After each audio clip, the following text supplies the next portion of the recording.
Hi friends, कहानियों के गुलदस्ते में आपका स्वागत है। आज हम जो कहानी सुनने वाले हैं वो है जंगल के एक मंडली के बारे में। जंगल में एक शेर रहता था। उसके 4 सेवक थे, चिल, भेड़िया, लोमड़ी और चीता।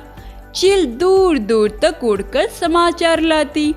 चीता राजा का अंगरक्षक था, सदा उसके पीछे चलता। और लोमड़ी शेर की सेक्रेटरी थी। भेड़िया गृह मंत्री था। उनका असली काम तो शेर की चापलूसी करना था। इस काम में चारों माहिर थे, इसीलिए जंगल के दूसरे जानवर उन्हें चापलूसी मंडली कहकर पुकारते थे। शेर शिकार करता था और ये सब खाते थे। जितना खा सकता था वो खाकर बाकी अपने सेवकों के लिए छोड़ जाया करता था। उससे मजे में चारों का पेट भर जाता था। एक दिन चिल ने आकर चापलूसी मंडली को सूचना दी, भाइयों, सड़के के किनारे एक ऊंट बैठा है। भेड़िया चौंका, ऊंट किस काफिले से भी छूट गया है? चित ने जीभ चटकाई, हम शेर के उसका शिकार करने के राजी कर ले तो कई दिन दावत उड़ा सकते हैं।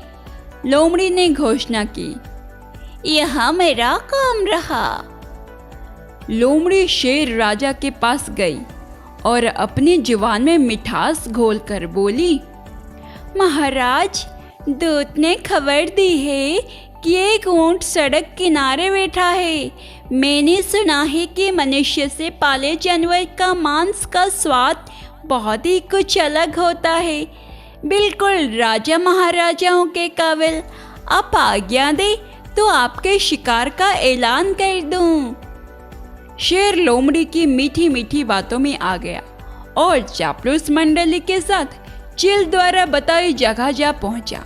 वहाँ एक कमजोर सा ऊंट सड़क के किनारे निढाल बैठा था। उसकी आंखें पीली पड़ चुकी थी। उसकी हालत देखकर शेर ने पूछा, क्यों भाई, तुम्हारी यह हालत कैसे हुई? ऊंट करहाता हुआ बोला, जंगल के राजा, आपको नहीं पता इंसान कितना निर्दयी होता है। मैं एक ऊंटों के काफिले में एक व्यापार का माल ढो रहा था। रास्ते में बीमार पड़ गया, माल ढोने लायक नहीं। उसने मुझे यहाँ मरने के लिए छोड़ दिया। आप ही मेरा शिकार कर मुझे मुक्ति दीजिए। ऊंट की कहानी सुनकर शेर को दुख हुआ।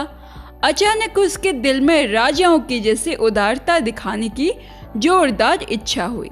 शेर ने कहा, ऊंट, तुम्हें कोई जंगल जानवर नहीं मारेगा। मैं तुम्हें अभय देता हूँ। तुम हमारे साथ चलोगे और उसके बाद हमारे साथ ही रहोगे। चापलूस मंडली के चेहरे लटक गए। भेड़िए फुसफुसाया, ठीक है, हम बाद में इसे मरवाने की कई तरकीब निकाल लेंगे। फिलहाल शेर का आदेश मानने में ही भलाई है। इस प्रकार ऊंट उनके साथ जंगल में आया।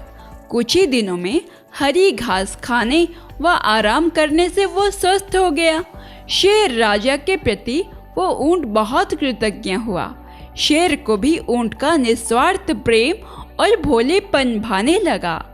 ऊंट के तगड़ा होने पर शेर की शाही सवारी ऊंट के ही आग्रह पर उसकी पीठ पर निकलने लगी।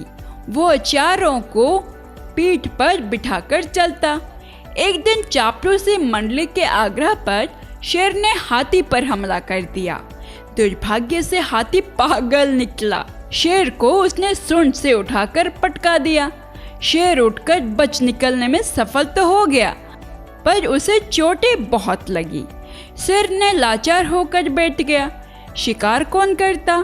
कई दिन शेर ने कुछ खाया ना कुछ पिया और न सेवकों ने। कितने दिन भूखे रहा।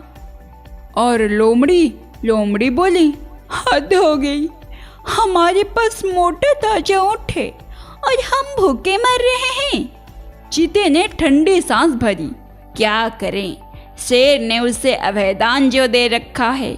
देखो तो ऊंट की पीठ का कुब्बड़ कितना बड़ा हो गया है, चर्बी ही चर्बी भरी है इसमें। भेड़िए की मुंह से लार टपकने लगी। ऊंट को मरवाने का यही मौका है, दिमाग लड़ाकर कोई तरकीब सोचो। लोमड़ी ने धूर्त सोच से सूचना दी। तरकीब तो मैंने सोच रखी है, हमें एक नाटक करना पड़ेगा। सब लोमड़ी के तरकीब सुनने लगे। योजना के अनुसार चापलूस मंडली शेर के पास गए। सबसे पहले चिल बोली, महाराज, आपको भूखे पेट रहकर मरना मुझसे देखा नहीं जाता, आप मुझे खाकर भूख मिटाइए। लोमड़ी ने उसे धक्का दिया। चल हट, तेरा मांस तो महाराज के दांतों में फंस कर रह जाएगा। महाराज, आप मुझे खाइए। भेड़िए बीच में कूदा। तेरे शरीर में बालों के सिवा है ही क्या? महाराज, मुझे अपना भोजन बनाएंगे। अब चीता बोला, नहीं, भेड़िए का मांस खाने लायक नहीं होता। मालिक, अब मुझे खाकर अपनी भूख शांत कीजिए। चापलूसी मंडली का नाटक अच्छा था। अब ऊंट को तो कहना पड़ा, नहीं महाराज, आप मुझे मारकर खा जाइए, मेरा तो जीवन ही आपका दान दिया हुआ है, मेरे रहते आप भूखे मरे, यह हो ही नहीं सकता। चापलूस मंडली तो यही चाहती थी। सभी एक स्वर में बोले, यह ठीक रहेगा, यह ठीक रहेगा, यह ठीक रहेगा, यह ठीक रहेगा। महाराज, अब तो ऊंट खुद ही कह रहा है। चीता बोला, महाराज, आपको संकोच हो तो हम इसे मार दें। चीता व भेड़िया एक साथ ऊंट पर टूट पड़े और ऊंटों को मार दिए। ये चापलूसी मंडली भी ना, सब मिलकर एक साथ उस ऊंट के पीछे ही पड़े थे। चलो, हम किसी के पीछे नहीं पड़े हैं, अगली कहानी के पीछे फिर मिलेंगे नई कहानियों के साथ, कहानियों के गुलदस्ते में। Thank you.